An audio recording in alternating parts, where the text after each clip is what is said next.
Jokio grožio. Tai buvo pirminis darbinis parodos pavadinimas. Liko šiurkštus paviršiai. Gal tas antroji dalis jokio grožio labiau jinai įneša kažkokio tai literatūriškumo.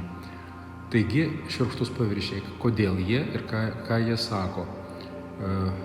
Bendras audinys, visos parodos audinys yra būtent tam tikras šiurkštumas, ekspresyvumas, vyrauja įtemptos metalinės konstrukcijos, vielos, toks įvaizdis lyg ir gaunasi. Sudraskymai, sugriovimai. Yra toks momentas, kuris man visą laiką nedavė ramybės, tas tokio destrukcijos toks įvaizdis. Tačiau kituose darbuose randasi ir gamtinių motyvų, kurie atėjo iš mano